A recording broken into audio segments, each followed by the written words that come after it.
Thank you for listening to the show on Really Big Something Channel.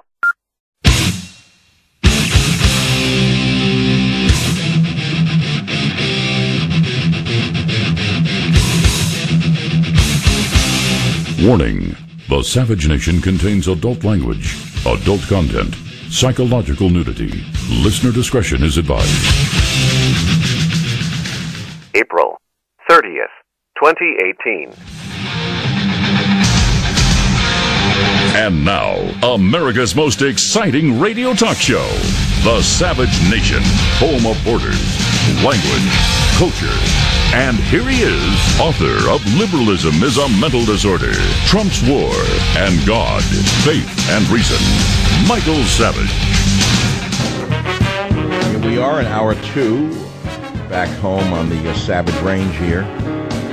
And I'm still catching up with the time zone. I'm not one of these people who can fly in and out and it's nothing to me. I mean, I get whacked going left, I get whacked going right. It's a big deal to me because the human body is not made for 45,000 feet. Let's put it to you that way. The human body is not made for the most expensive hotel room in the world. If I ever told you what it cost me just to be there, you would never believe it. I stayed in the Hay Adams, beautiful hotel, directly facing the White House. I slept one night out of 5 because a guy above me didn't stop making noise all night. Why, I don't know. Did he have to drop furniture, ashtrays? I have no idea. But nevertheless, here I am, holding down the fort. And although there's a new survey of 16,000 millennials which says they're moving towards the Republican side because of the economy, I believe that unless the conservative side of the aisle gets on top of saving the elephants, saving the rhinos, saving the lions, and cleaning up the environment, they're liable to lose a great number of seats. And I also believe, with a high degree of certainty, I am the only person in the media who can help make sure that this happens, meaning that we save the women voters who moved over to Trump at the last minute, and that we get the millennials. Now, the fact of the matter is very few millennials listen to talk radio. Whatever the reason is, they're not talk radio listeners. I'm the only person on the conservative side in radio who knows these issues, who has worked in these issues since the late 60s, early 70s, who's articulated these issues all the way up to the president's Oval Office, and who wants to work on this issue with this government. I'm the only one. You look at the elephants, you say, oh, I don't want to hear about the elephants, I want to hear about the wall. Well, you can hear about what you want all day long. These are highly social creatures. They have a place on this planet, and the vermin who kill them for their horns should be hung in public squares. The people who trade in elephant and rhino horn should be hung in the public square. Facebook, the wildlife trafficking network, just came out. Wildlife trackers are using Facebook to sell elephant ivory, rhino horn, and other wildlife contraband, putting threatened species directly in the crosshairs of poachers. I'm reading now from the African Wildlife Foundation. Listen, it won't hurt you to listen. Groups and pages on Facebook advertise wildlife products. Messenger is used to negotiate the sale, and even other Facebook-owned platforms like WhatsApp and Instagram are involved. They say, send a message to Mark Zuckerberg demanding he shut down all wildlife trafficking on Facebook. Do you think that guy, do you think Zuckerberg would shut down a page that makes him a dime? Do you think that phony liberal, that fake progressive would take a nickel out of his pocket to save one elephant? I don't. And so I say to you, maybe I'm the only hope left for these poor creatures in America. I'd like you to add your name to the list of people who give a damn about elephants, about lions, about tigers, about rhinos. Do you actually care about that, or you think it's a joke? Are you like one of these idiots in talk radio who is making a mockery of these issues? Because if you are, what you're doing is dooming your own conservative beliefs to the trash heap of history. I'm telling you as I stand here, this is the big dividing line right now. I have a friend who fought in Vietnam, highly decorated combat veteran, 2 silver stars. He hunted many communists and killed them. Says that we killed him by the bushelful on the Cambodian border. But when he received a Christmas card from his friend, which showed him and his wife, the friend's and the friend's wife with big game trophies in Africa. He said he lost all respect for his friends. He actually got sick looking at them. And he said that he wished the animals had high-powered rifles and could hunt the hunters. And he, as a man himself who has hunted human beings in combat, believes only cowards hunt big game like this and take them home for trophies. That's what he said to me.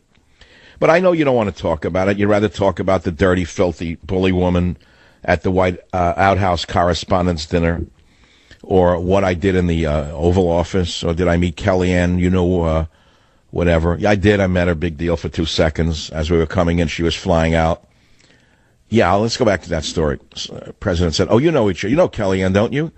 And she immediately piped it and said, yes, 25 years. What she should have added was Michael Savage had an event 22 years ago at the Marin County Civic Center, a Compassionate Conservative Convention, which he invited me to. Yes, she was a pollster, a local pollster, and I did have her on stage. She looks a lot better now in that $25,000 dress. I got to tell you, times have been very good for her. That really goes over well with the Mildreds of the world, don't you think? Wearing a $25,000 designer dress to another party in Washington while the people who are struggling with 3 jobs, working in the Waffle House, are wondering where they're going to get their next money from. Goes over really well. You talk about optics, my God. Joel on KVOR in Las Vegas, line 3. What's on your mind, Joel? I'm actually in Colorado Springs, but thank you, Mr. Savage. First-time caller, and I just stumbled upon your show not long ago, but you captured my heart because I haven't voted since 1996, and I'm Republican, but I don't vote Republican, and namely for what you captured me over, which was to be conservative. Somehow now you have to hate the environment, and you have to hate doing anything good for the environment, and that's I grew up with in a Scout. So wait, what you're saying is most of the Dumbo conservatives make it sound as though that's what you have to do to be a conservative, which is to be an absolute clod.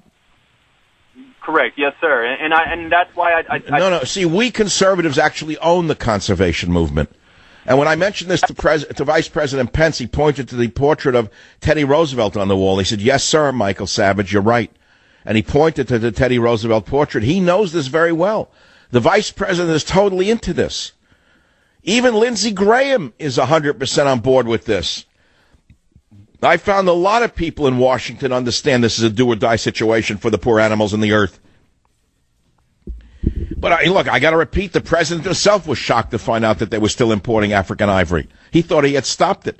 But they went around his back and they started importing it again on a so-called case-by-case basis, which is just a loophole to continue killing these animals.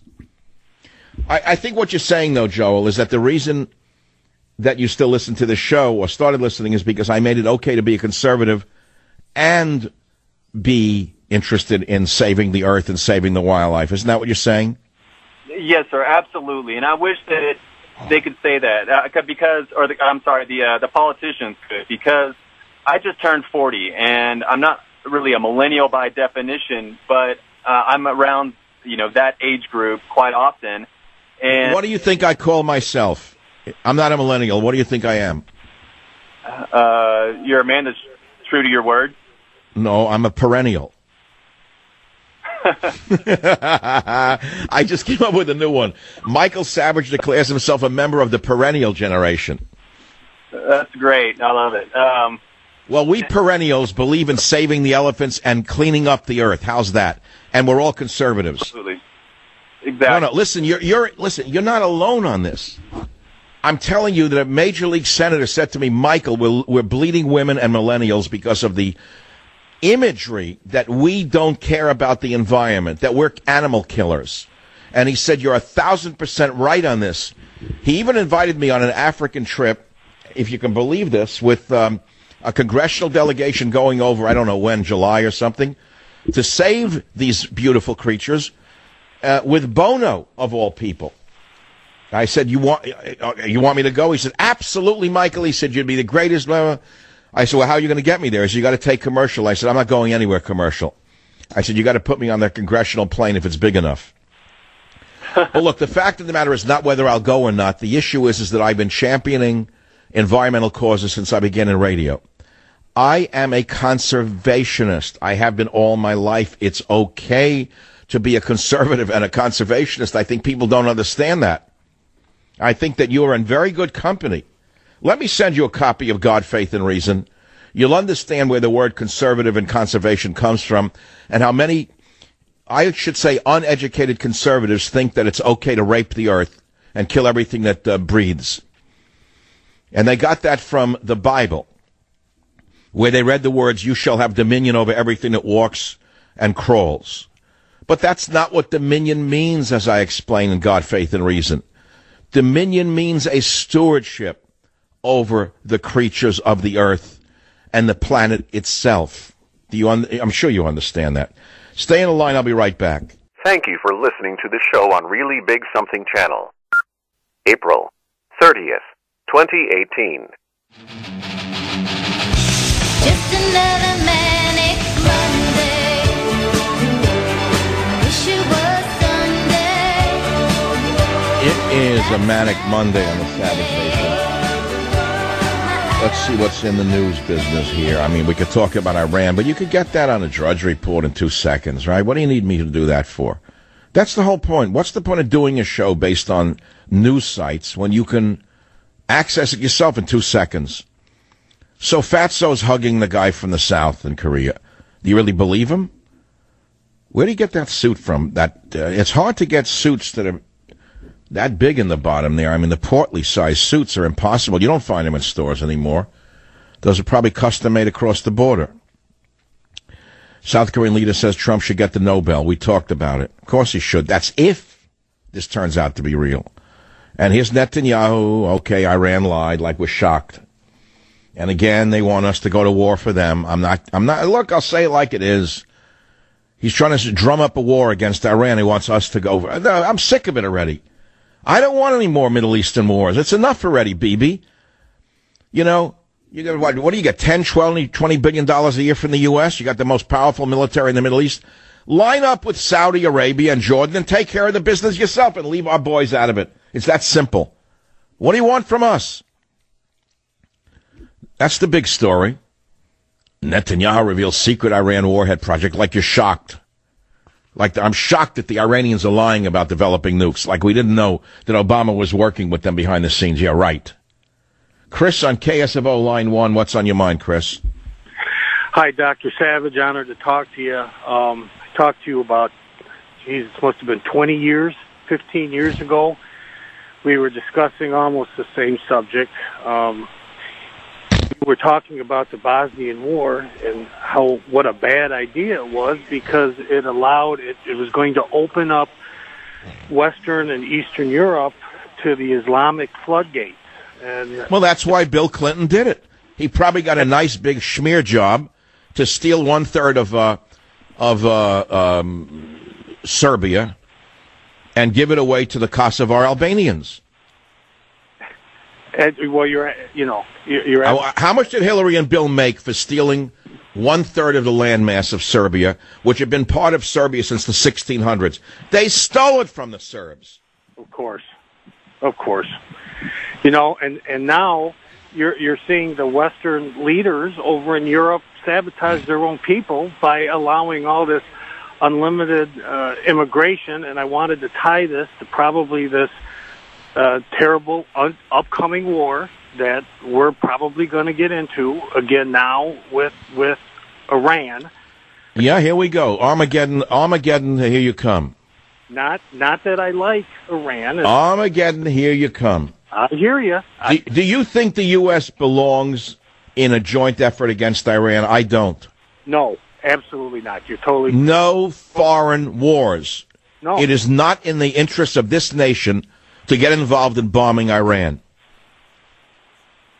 That's Israel's problem. It's Saudi Arabia's problem. It's Jordan's problem. It's probably a few other Gulf states, their problem. It's the Sunni world versus the Shia world. It's a fight that's been going on 1,000 years. We in America have nothing to do with it. Totally. Thank you for the call. Nothing. Keep us out of this insanity. Tell Facebook to shut down wildlife traffickers on its platforms. I put it up on michaelsavage.com. Priest suffers severe burns after fall while running across hot coals in India. That's a very sad video. You know, the firewalker thing. I once saw it in Fiji a few times, where the Fijians learned it from the Indians. Firewalking is a very interesting, I don't know what you call it, ritual. But this poor guy fell into the hot coals. Wow, did he get burned up. Some psychological thing where you run over hot coals is the equivalent of watching Joy Behar for more than 3 or 4 seconds. I would say running over hot coals would be less pain than watching the mean, nasty bully at the Outhouse Correspondents' Dinner the other night, which I watched for a minute. I felt like I was walking on hot coals. That filthy, degenerate dirtbag. The filth you find in a vacuum cleaner bag after cleaning up a house of ill repute in Las Vegas would be cleaner than her. But that's what passes for humor today. Trump jokes about launching nukes to radio host Michael Savage, and they turn that into an international incident. Okay, well, it's working against them. Here's a crazy story that I put up on Michael Savage.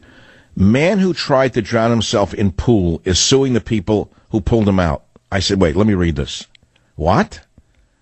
Excuse me? Man who tried to drown himself in a pool in Fairfax, Virginia 2 years ago. He was an immigrant from Poland. Mateusz Fijlowski. He didn't know how to swim, but he was an assistant manager of a pool in Fairfax, Virginia, you see. He was over here from Poland on a summer program. So Fijlowski went into the pool and almost drowned. The police saved him. And now he's suing the police officers and the lifeguard who pulled him out. He said they didn't pull him out fast enough. Are you listening to this? Isn't America great where the streets are paved with yolds? In America, the streets are paved with yolds. The police allowed me to sink before their eyes, said the Polish Fijlowski. I'm glad in the end they realized that they shouldn't let me drown, but I don't thank them for letting me die clinically before their eyes. He's suing because he has more than $100,000 in medical bills from the hospitalization. The police saved his life, and he's being sued. Here is an area that no one is talking about, tort reform. The lawyers are out of control. We need tort reform as much as we need tort reform. Join the Savage Nation. Call now, 855-400-SAVAGE, 855-400-7282. I'm just a lonely boy, lonely and blue. Clint's having fun with me, I think. I'm all alone, but 34 minutes after the hour, we're all alone. I've got everything. Just remember that. Never forget this. If you never forget this mantra, you'll never go wrong in life. You're born alone and you die alone. It's that simple. Maybe you have intermittent, relationships here and there, but, outside your family, basically you're alone. And even there, you know what the problems are, right? You got to learn to walk alone. You got to learn to walk this path alone because you're on it alone. Lonely planet in the middle of this crazy little universe of ours. And lonely people marching around thinking they're missing something because they see the social media. Everyone's having fun, but they're not. It's all a myth. It's all a gigantic myth. So you got to somehow weave your way through this, thread the needle. But meanwhile, while we're here, don't we have to try to do some good? Number one is you. First, you got to make a living without hurting yourself or anyone else. That's a gigantic job to begin with, right? Make a living. Don't hurt yourself. Don't hurt others. That's your number one job. And if you're lucky enough, I'm talking to you guys, you'll meet a woman, you'll get married and have children. Then you got to walk that path for the children because they have only you to protect them, you and the mother, right? That all. Is that basic stuff? You don't know this? You never heard this? How often have you heard anything like this said recently? Never. Instead, you get this dirtbag, this vacuum cleaner with hair, up there at the Outhouse Correspondents' Dinner. Every body part, every filthy thing that could come out of her brain was passed off as humor. That's not humor. But meanwhile, I have these beautiful creatures on the planet, the elephants. Then you have psychotics like the Iranians. Yes, they need to be constrained. Don't get me wrong. But it's not our job. It's Israel, Saudi Arabia, Jordan, and the Gulf states. They have the money. They have the manpower. They have the military. We can provide aid. We can provide advice. We don't belong in that war. That's my opinion. Now, some of you disagree. Steve on WABC. Steve, welcome to the program. Thanks for calling. Good afternoon, Dr. Savage. Treat to speak to you. Yes, I'm one of these people who tries to stay in the know as best I can, differentiate between what is truth and what isn't. And certainly I think on a common sense level, if they've been burning our flag for so long in Iran, it seems to me that if they were able to get the military capabilities to attack us, well, then perhaps they might. Therefore, we should probably do something before they have that ability. Wouldn't you agree? Well, I do agree with you, Stephen, but the point is I don't think it's our job alone to do that. I believe, as I said, Israel has the military power to do it, but their new ally is Saudi Arabia. Don't you think an alliance between Israel, Saudi Arabia, and Jordan could do the job? No, I don't. Well, what you say you try to keep up on the news, as I do. What gives you the idea that they can't do it? Why? I think that if you're going to unify those powers concerned with Iran, it's got to be all of them. That's my logic. I think, and that doesn't answer your question, I apologize, but I'm just saying... No, you know, look, this is Stephen Baldwin talking, a great guy, a fabulous actor, a member of a very, very important theatrical family, and I think it's important that we hear his viewpoint. But, Steve, I disagree with you in the sense that I don't think American lives need to be risked to do the job. I didn't say the job shouldn't be done. I didn't say American lives should be risked. So in a certain way, we're kind of agreeing with each other, but we're not saying how it should be done. So I'll turn it over to you, Steve, without arguing with you. How should Iran be constrained? Well, again, with everybody messaging all over the place, all the different ways, President Trump isn't doing this and can't do that. And I mean, I get to talk to the great Dr. Michael Savage, and I'm not blowing smoke, and I get to say to you, sir, we believe in President Trump, and he just negotiated an end to the Korean War. And I'm sorry, but if you can't see that the man's a good negotiator and part of the deal and all that, apparently the way he's doing things and the way he's communicating about these matters is working. And well, I agree with you that bellicosity works with bullies, and it worked with North Korea so far, but I still don't trust that is a done deal, Stephen. Now, with regard to Iran, you have a more difficult problem because Iran's number one protector is Russia. So you're not dealing with Iran alone, Stephen. You're dealing with Iran and Russia. In a similar way, we were dealing with North Korea and China. They were one and the same. And China was terrified of the economic fallout from a confrontation with the U.S., which is maybe why they got Fat Boy to sit down with South Korea. But I don't know what leverage we have over Iran, given that Russia's their ally.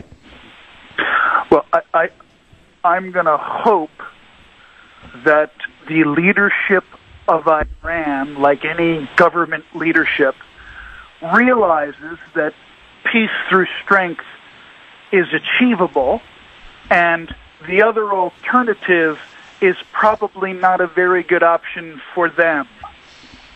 So, but Stephen, look, we know that Iran was going to cheat. Everyone knew it except Obama and the Democrats, who made believe that they were going to go along with the program of peace. We knew the Iranians lie. That's part of their cultural heritage, which is to lie to the world. Yep. Stephen, by the way, before you go, Stephen Baldwin, I got to tell you this. A few months ago, I had a scare with, remember the breast cancer scare? And I called you, my friend.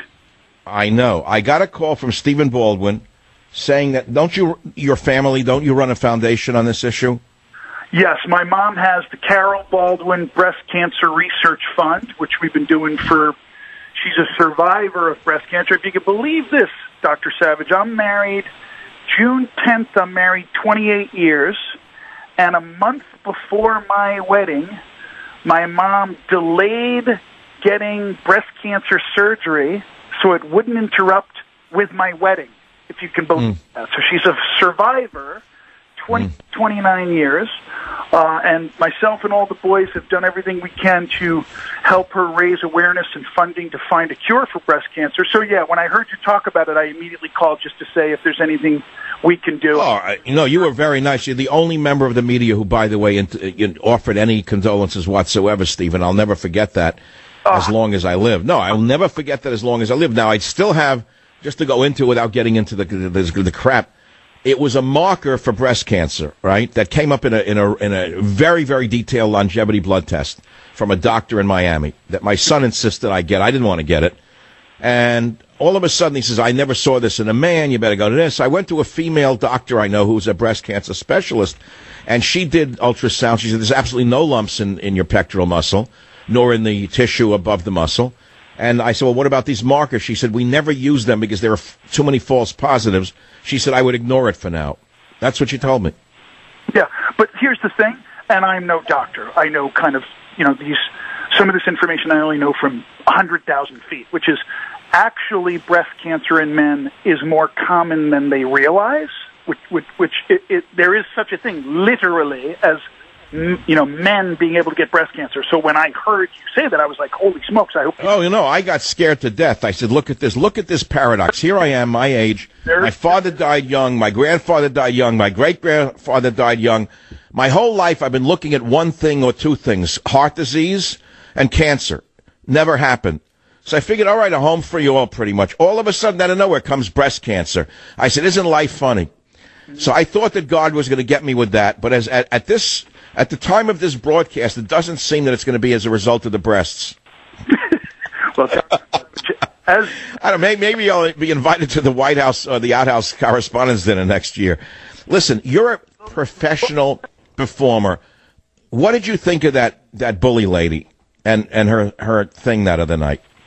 Well, what I like to say, Dr. Savage, about those kinds of people, Hollywood folks, and those who, like many of the outspoken celebrities against this president, what I have observed is that these individuals, they believe they know what's better for the coal miner. They believe they know what's better for this person or that minority, because those people, Dr. Savage, they're just not smart enough to make... Yeah, not smart enough. The coal miner doesn't know how to dig coal, right? No, I get it. Well, they know more than everybody about everything. I have a home in Beverly Hills, which I never go to. Not because I don't like it, but I prefer being up here where I am. You're in New York, Stephen? I live about 2 hours north of New York City on a beautiful farm, sir. Oh, my God. Are you still doing... are you doing anything recently in the movies? Yes, I am. I just produced my first 2 feature films that are we're negotiating the distribution right now, and I'm getting ready to do a big event for one of my mom's sponsors. You're going to laugh at this one, Dr. Savage. I can barely make a peanut butter and jelly sandwich. I'm going to do a celebrity chef competition to benefit one of my mom's sponsors. And may I tell you about that? Is that okay? Only if you invite me to do the meatballs. Dr. Savage, I set up a website called chefbaldwin.com, chefbaldwin.com, and only because everybody in this competition, that they're not thinking about how you use, social media and all this. I would be honored for you to come and make... Well, I would open with my joke, which is that in Sweden, the meatballs are small, hard, and tasteless because socialism produces that sort of cuisine, while in Little Italy, the meatballs are still large, fluffy, and full of flavor. And that's an example of the difference between capitalism and socialism. It's a funny joke, but it's unfortunately very true. Where is this event taking place, Stephen? Syracuse, New York, my friend. And when? Not until the end of May.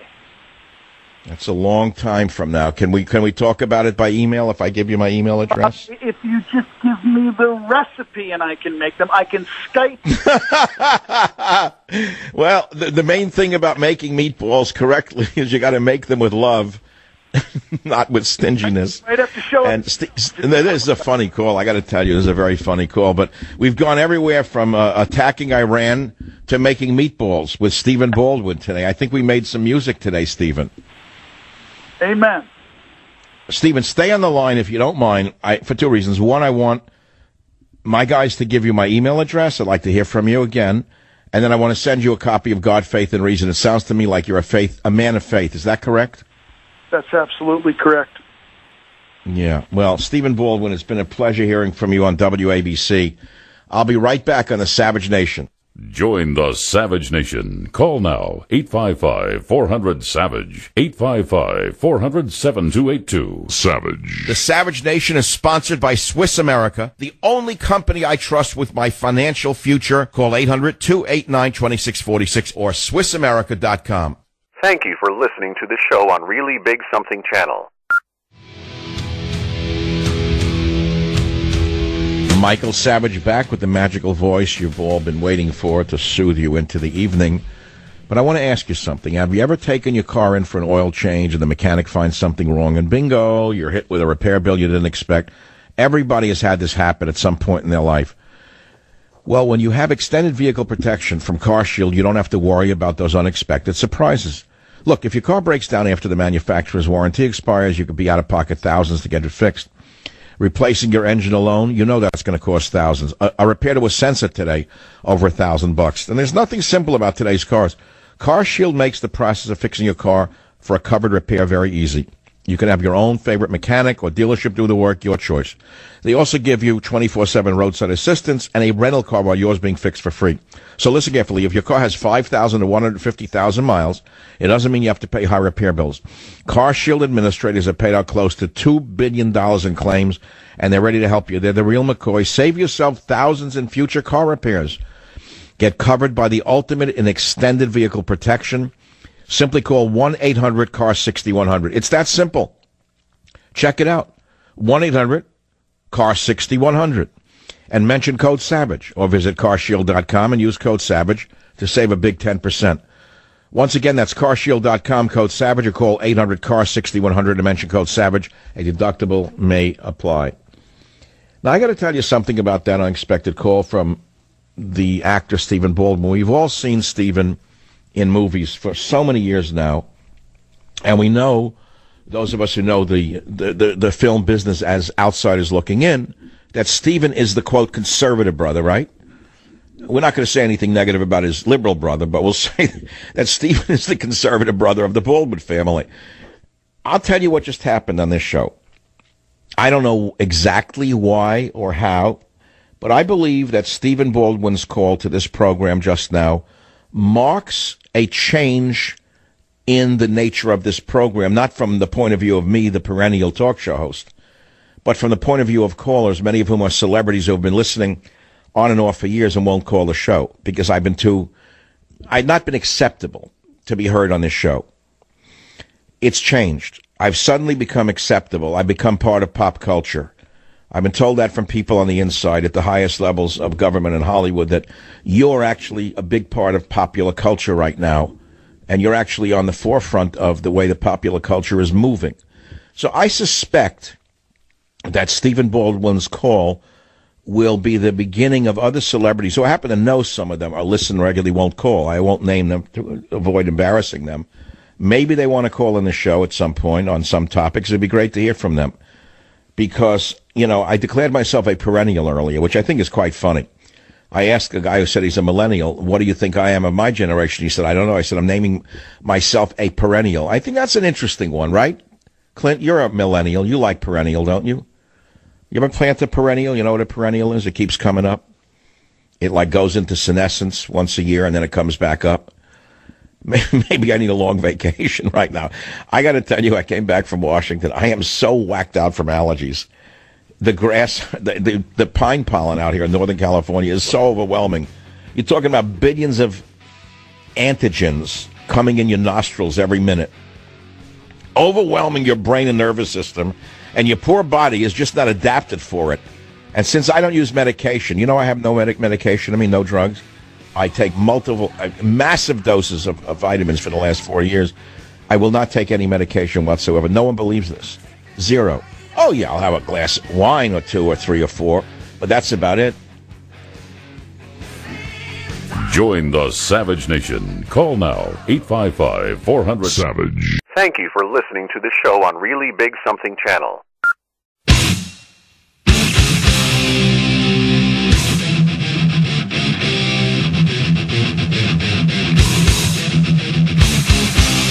Warning.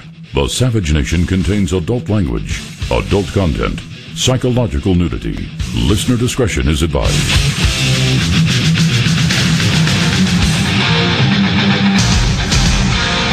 And now, America's most exciting radio talk show, The Savage Nation, home of borders, language, culture. And here he is, author of Liberalism is a Mental Disorder, Trump's War, and God, Faith, and Reason, Michael Savage.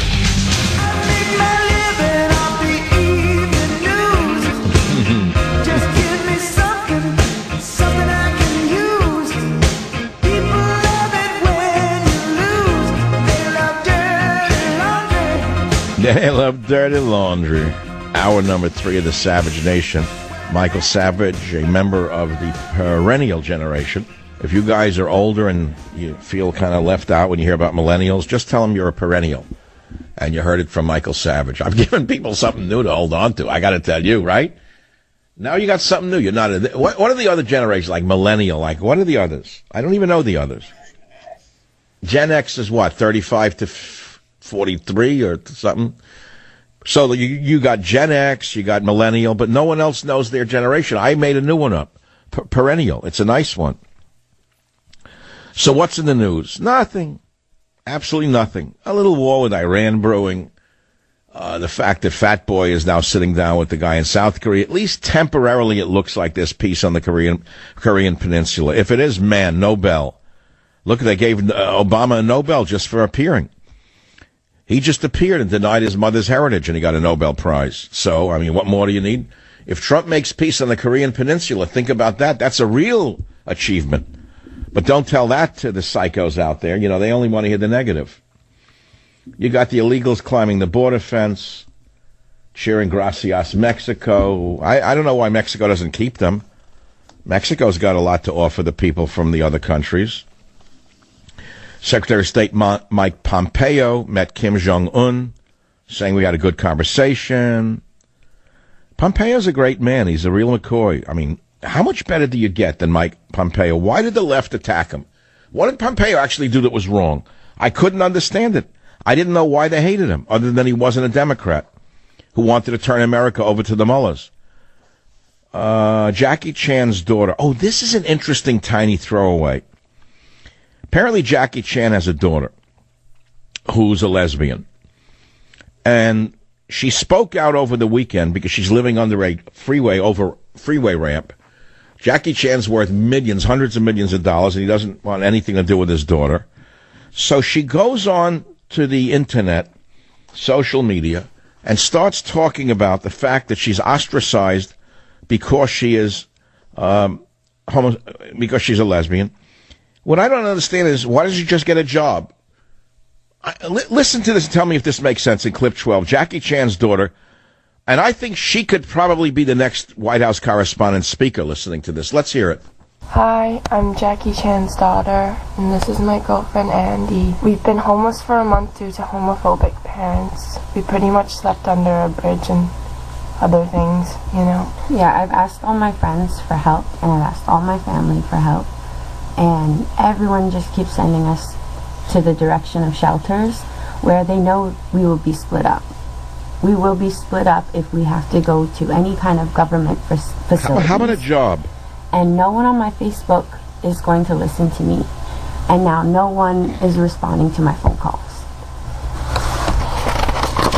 Uh-huh. Well, that's quite an appeal. That's like a dying elephant. I don't even understand what's going on because we've gone to the police. We've gone to the hospital, the food banks, LGBTQ communities, shelters, and all of them just don't give a shit. So that's why we're making this video, because we don't know what to do at this point. Get a job. What do you mean you don't know what to do at this point? Show people that two people in love that have true love are trying to get split apart, and they're trying to over just because what? I don't understand it. Because you're lazy, good for nothings. That's why. Nothing to do with homophobia. Get a job. Hey, girl. Hey, girl. Hey, girl. Maybe they'll hire you at the White House Correspondents' Dinner to lead the parade, but I'm sorry, you don't have my sympathy. You're homeless, you're young, and you're strong. Have you never heard of a job? Everything's got to do with the left-wing agenda. These are two healthy girls in their 20s. All right, so they're gay and they like each other. Good for them. That's their business. What is it my business that they can't get money? What, because Jackie Chan has disowned the daughter? That's my problem? Okay. Should I play one piece from the Outhouse Correspondents' Dinner? I said I wouldn't. All right, start it for a minute. She's one of the most... There's something about her face, this one, the Outhouse girl, that turned me off immediately. The self-congratulatory tone, the snideness, reminded me of Rachel Maddow in the beginning. Rachel Maddow used to have the sneer and the self-satisfied grin, the self-satisfied sneer and delivery of the so-called comedienne, Michelle Wolf. You can't say comedienne. I guess they're all comedians, not comedians. There's no such thing as a gender in comedy, because there's no comedy at all, so there's no gender. Let's hear 13, just for a moment. And of course we have Sarah Huckabee Sanders. We are graced with Sarah's presence tonight. I have to say, I'm a little starstruck. I love you as Aunt Lydia on The Handmaid's Tale. Every time Sarah steps up to the podium, I get excited because I'm not really sure what we're going to get. You know, a press briefing, a bunch of lies, or divided into softball teams. It's shirts and skins, and this time don't be such a little bitch, Jim Acosta. Do you understand any of this? I actually really like Sarah. I think she's very resourceful. Like, she burns facts, and then she uses that ash. All right, turn around. You know, this is a girl. This is a girl who should have been punished as a child. I can tell you, we try to find out her background, who her parents were, where she might have gone to school, what she did. There's very little about this person. But I can guarantee you the parents indulged her. For example, if she was an infant and smeared her fecal matter on a wall, I'm sure that the parents would have thought it looked like a Picasso and encouraged her to continue smearing it on the wall, because smearing her diaper droppings on a wall would be the equivalent of what the so-called comedian did at the Outhouse Correspondents' Dinner. At least that's my perspective as a perennial on the Savage Nation. But there are other topics that are much more important. For example, the stripper now, Stormy Daniels, and the ambulance chaser that she has, photobombing people at dinners, stripping and then attacking Trump every other day. You know what? She's had more than her 15 minutes of fame. Isn't it time she went away already? She just sued the president again for calling her a con job artist about the fake picture, about the picture rather that she put out about a man who stalked her and threatened her. Trump said it was a con job, fake picture. So the ambulance chaser lawyer of hers sued again. This is an example of why America is dying. It's because there is no tort reform. The American Bar Association is the most dangerous organization in America next to the ACLU. Both of them need to be taken out to the woodshed and disciplined. At least that's one man's opinion. Trump campaign paid Michael Cohen legal fees, possibly. Again, this is the Daily News. They haven't stopped her. They haven't learned yet that the country's turned against the Trump bashers. Do you understand this? Do you know that it's over? Do you know that the people don't care about it anymore? That they burned through it? It says more than half of the paintings in a French museum are fakes. I read that the other day. What percentage of Hollywood anti-Trumpers are fakes? They really love Trump. How many of them really love Trump? There's probably more fakes in Hollywood pretending they hate Trump than there are hanging on French museum walls when you think about it, right? This is the Savage Nation. Phone number is 855-400-7282. Look at this story from Hollywood. Seth Rogen says he'll still work with James Franco despite sexual misconduct allegations. When have you last seen Seth Rogen in a movie that you liked? Seth Rogen was funny in the beginning. Another one who took himself too seriously and tried to be a serious actor that no one watches anymore. What are you flashing at me? I still have a couple of minutes left, don't I? It's 15. Is it 2:15:10? Is that what I'm? Yeah, I see. I'm at 2:15:13 here on the West Coast. Is my clock correct?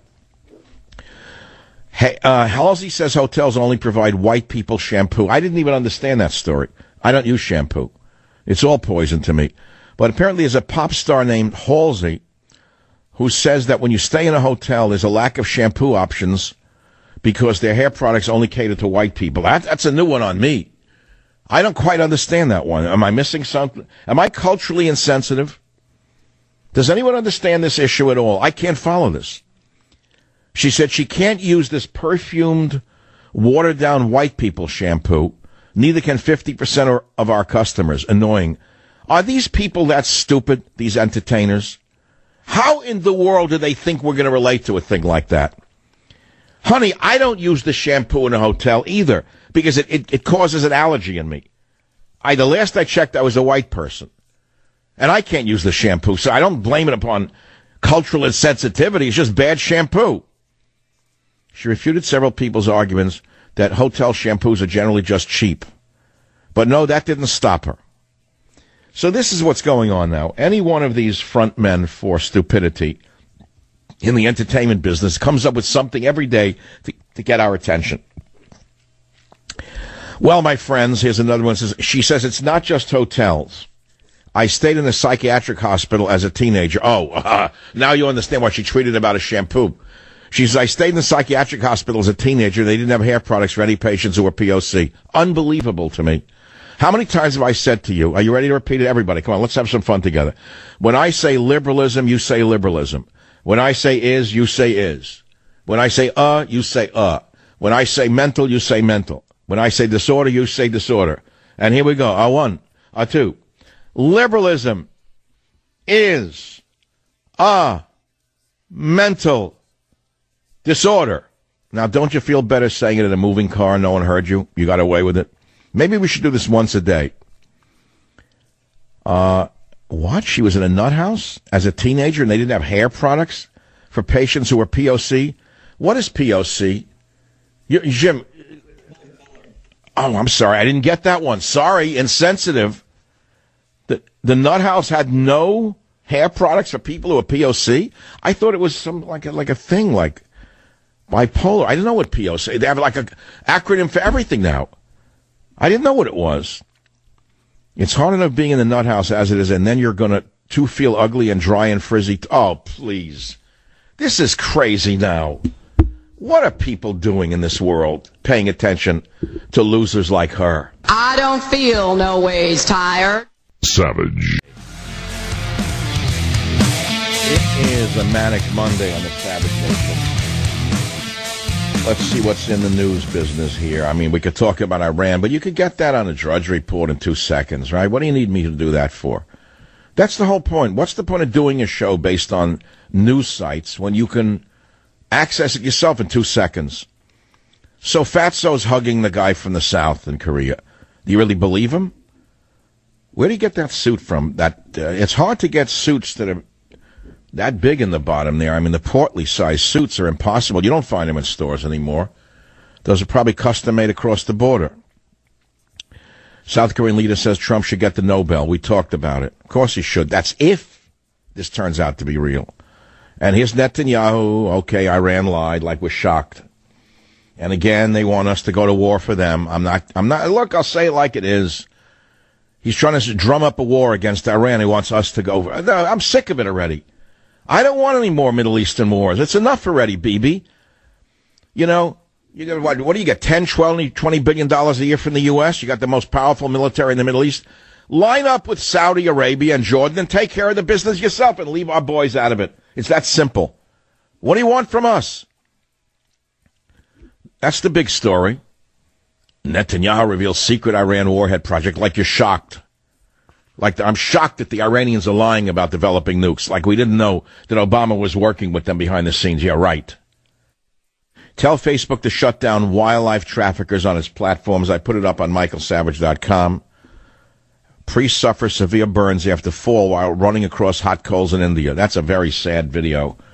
You know, the firewalker thing. I once saw it in Fiji a few times, where the Fijians learned it from the Indians, firewalking. It's a very interesting, I don't know what you call it, ritual. But this poor guy fell into the hot coals. Wow, did he get burned up. some psychological thing where you run over hot coals is the equivalent of watching Joy Behar for more than 3 or 4 seconds. I would say running over hot coals would be less pain than watching the mean, nasty bully at the Outhouse Correspondents' Dinner the other night, which I watched for a minute. I felt like I was walking on hot coals. That filthy, degenerate dirtbag. The filth you find in a vacuum cleaner bag after cleaning up a house of ill repute in Las Vegas would be cleaner than her. But that's what passes for humor today. Trump jokes about launching nukes to radio host Michael Savage, and they turn that into an international incident. Okay, well, it's working against them. Here's a crazy story that I put up on Michael Savage. Man who tried to drown himself in pool is suing the people who pulled him out. I said, wait, let me read this. What? Excuse me? Man who tried to drown himself in a pool in Fairfax, Virginia 2 years ago. He was an immigrant from Poland. Mateusz Fijlowski. He didn't know how to swim, but he was an assistant manager of a pool in Fairfax, Virginia, you see. He was over here from Poland on a summer program. So Fijlowski went into the pool and almost drowned. The police saved him. And now he's suing the police officers and the lifeguard who pulled him out. He said they didn't pull him out fast enough. Are you listening to this? Isn't America great where the streets are paved with yolds? In America, the streets are paved with yolds. The police allowed me to sink before their eyes, said the Polish Fijlowski. I'm glad in the end they realized that they shouldn't let me drown, but I don't thank them for letting me die clinically before their eyes. He's suing because he has more than $100,000 in medical bills from the hospitalization. The police saved his life, and he's being sued. Here is an area that no one is talking about, tort reform. The lawyers are out of control. We need tort reform as much as we need tort reform. You want me to talk about Iran? Netanyahu just gave a big deal. Iran nuclear deal is based on lies. We knew he was going to do that. And he wants us enmeshed in another war. He wants us basically big brother again and go to war for him. I don't blame him. If I were Israel, I'd also want America to bomb Iran for me. And with Bolton in the National Security Advisor position, there's a good chance there will be a nice little war over there. Unfortunately for Bolton, he won't get a chance to bomb North Korea in the very near future because it looks like Fat Boy's come around, but I'm not so sure of that either. I am not so sure that the Chinese are not playing us with the hugging and kissing of the South Korean leader. They could. I just don't trust them at all. Join the Savage Nation. Call now, 855-400-SAVAGE, 855-400-7282. Savage. Michael Savage back in his home base in the land of Nancy Pelosi. I didn't run into her, thank God, in the congressional dining room. I would have left. In fact, I said to Congressman Culberson before we went in, I said, if Maxine Waters is in there, I'm not going in. If Pelosi is in the dining room, I am not going in. It was that simple. Luckily, they were not in. And I enjoyed the buffet very much. And I got to tell you something. In many ways, I am your representative. It dawned on me that many of you are living through the media, not only my show, but others. And then when a guy like me, the outsider, the perennial outsider, is invited into the Oval Office, which is as high as you can get, you can't get any higher than that. Let's not fool each other. Okay? And many of you thought that the president didn't care about you. The opposite is true. Because it dawned, I didn't even tell you this on Friday, but as I was leaving the Oval Office, which was, the whole thing was sort of a dream. I can't remember every second, but I can recall certain things. The president stood up and he said to those in the room, and I don't even know, there weren't too many people there, you know, his aides or whoever, Secret Service. He motioned to them and said, this guy's been with me from the beginning. He didn't say, has he? He said, this guy's been with me from the beginning. He knows the difference between loyalty, even those who disagree with him on policies from now and again. He doesn't want slavish worshipers to say yes to everything he does. He probably respects me more than those who, tell him everything he does is right. This guy's been with me from the beginning, and I said, Mr. President, I'll be with you to the end. And I'm not committed to this. And it's not just because of Korea. It's not because he had me into the White House. I was there before. He is as close as we are going to get to the message of borders, language, and culture. We've never had it in our lifetime, and we're likely never going to have it again after Donald Trump, whether it's another couple of years or, or let's say another administration, 4 more years after whatever's left. I don't even know what year it's in, 17. What do we have? How many more years do we have in this one? 3? 2.5? 2.5, about 2.5. So we have at least 2. He's not getting impeached. Forget about it. Even Maxine the Crazy stopped screaming, impeach, impeach, impeach. She started saying, just leave. You hear how sick she is? And the smarter Democrats stopped with the impeachment crap. They stopped it. They know there's nothing there. So we're talking about that. We're talking about, I don't know, comedy, if you want to call it that. The new poll, which is a big deal, 16,000 registered voters. 16,000 registered voters ages 18 to 34 shows that the Republican Party is a better steward of the economy, and their support for Democrats slipped at least 9%. Now, that's being reported by the far left, Ipsos poll. Reuters Ipsos, as far left as it goes. That means that I do not believe there's going to be a bloodbath come November. But it's going to be up to you, frankly. I mean, mainly it's going to be up to you, the supporters of Borders, Language, and Culture, to get out there and vote again. So everyone's after the young voters, but the thing to know is that young voters are not as wedded to a single party. And older people tend not to change their minds or their party affiliation. But many young people of all races are voting for Republicans now, even though they may have voted for Democrat Hillary Clinton in 2016, because the party of the Republicans is making it easy to find jobs. And never forget the Republican-led tax cut, although Nancy Pelosi, the billionaire, made it sound like it was crap and meant nothing. It means a lot to people. Here's an African-American man says, and a young guy says, it sounds strange to me to say this about the Republicans, but they're helping with even the small things. They're taking less taxes out of my paycheck. I noticed that. And, there's an interesting thing in here, another dig at Trump again, which I have to read to you. It says, even though they may not although nearly 2 or 3 young voters polled said they do not like Republican President Donald Trump, 2 out of 3. Gee, I wonder why that is. Could it be the constant around-the-clock Trump derangement syndrome? Their distaste for him does not necessarily extend to all Republicans or translate directly into votes for Democratic congressional candidates. So they're digging their own grave by attacking Trump. It's that simple. And I think the old adage works, which is, if you're not a liberal at 20, you have no heart. If you're still a liberal at 40, you have no mind. It's as simple as that.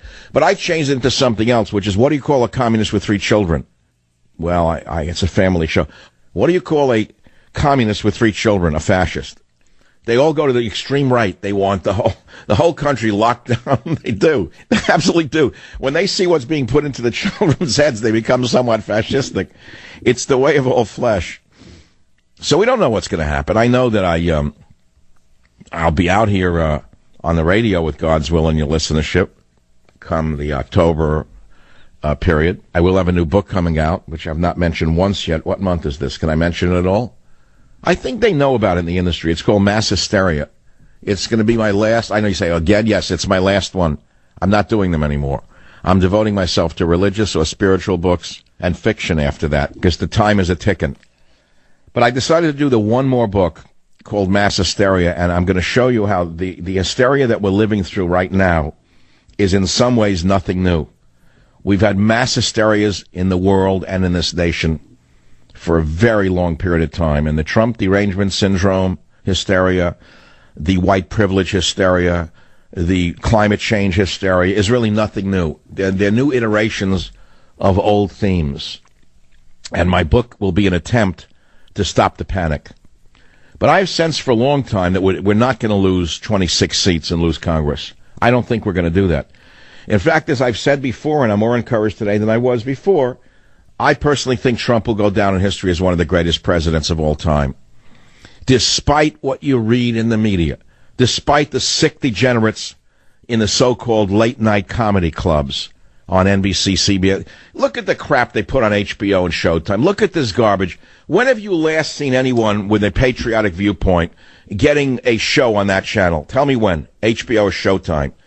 Never. Now, here's an article. The African Wildlife Federation lauds the UK government's action to ban ivory sales. Thank God for the United Kingdom in the sense that they just announced the ban on ivory sales, another victory for the future of elephants. I tried to appeal on this issue. You may not know it, but the president himself does not want elephant imports, nor tiger imports, nor lion imports, nor rhino horn imports. He thought it was over. He did not know he had been undermined from within. I'm telling you like it is. I'm giving you the bottom line here. The United Kingdom announced a ban on ivory sales, right? Now, as you may remember, the president himself said that we should ban the import of these things, and he was reversed by people in his own administration, I think primarily Zinke and Interior. I mean, let's name names here and stop mincing words, or else we're not going to get anywhere. And every day is a day too late. These are some of the most noble, family-oriented creatures on the planet. And I'll tell you something else from a purely political point of view. The Republican Party is going to lose women and millennials unless they get on top of the environment and wildlife issues. Trust me on that one. They already have you on the border and lock her up. We already got that. And I am the only person in the media on the conservative side, the only one who has any authority to speak about these issues, because I've been doing it for over 40 years. I'm not inventing it. I'm not coming up with it. I'm not trying to win anything for it. If I told you the names of the congressmen and even the senators who I met, who said, you're 100% right, we're bleeding women, those are the exact words, and they said, Savage, you're 1,000% right, please work with us on helping to convince the president and others to reverse this importation of elephant ivory, rhino horns, and things like that. They understand how desperately the animals themselves need this, but from the point of view of politics, they need it. Facebook, the wildlife trafficking network. Oh, what a story that is. Tell Mark Zuckerberg to shut down all wildlife trafficking on Facebook. Zuckerberg, shut it down. Shut it down, you pig. I believe that unless the conservative side of the aisle gets on top of saving the elephants, saving the rhinos, saving the lions, and cleaning up the environment, they're liable to lose a great number of seats. And I also believe, with a high degree of certainty, I am the only person in the media who can help make sure that this happens, meaning that we save the women voters who moved over to Trump at the last minute, and that we get the millennials. Now, the fact of the matter is very few millennials listen to talk radio. Whatever the reason is, they're not talk radio listeners. I'm the only person on the conservative side in radio who knows these issues, who has worked in these issues since the late 60s, early 70s, who's articulated these issues all the way up to the president's Oval Office, and who wants to work on this issue with this government. I'm the only one. You look at the elephants, you say, oh, I don't want to hear about the elephants, I want to hear about the wall. Well, you can hear about what you want all day long. These are highly social creatures. They have a place on this planet. And the vermin who kill them for their horns should be hung in public squares. The people who trade in elephant and rhino horn should be hung in the public square. Facebook, the Wildlife Trafficking Network, just came out. Wildlife trackers are using Facebook to sell elephant ivory, rhino horn, and other wildlife contraband, putting threatened species directly in the crosshairs of poachers. I'm reading now from the African Wildlife Foundation. Listen, it won't hurt you to listen. Groups and pages on Facebook advertise wildlife products. Messenger is used to negotiate the sale, and even other Facebook-owned platforms like WhatsApp and Instagram are involved. They say, send a message to Mark Zuckerberg demanding he shut down all wildlife trafficking on Facebook. Do you think do you think Zuckerberg would shut down a page that makes him a dime? Do you think that phony liberal, that fake progressive would take a nickel out of his pocket to save one elephant? I don't. And so I say to you, maybe I'm the only hope left for these poor creatures in America.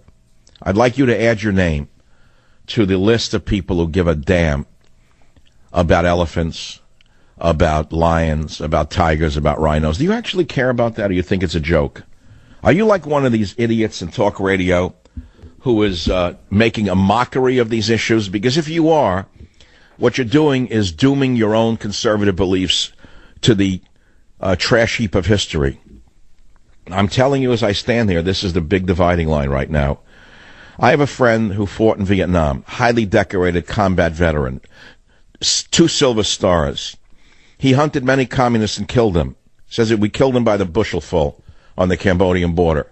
But when he received a Christmas card from his friend, which showed him and his wife, the friends and the friend's wife, with big game trophies in Africa, he said he lost all respect for his friends. He actually got sick looking at them.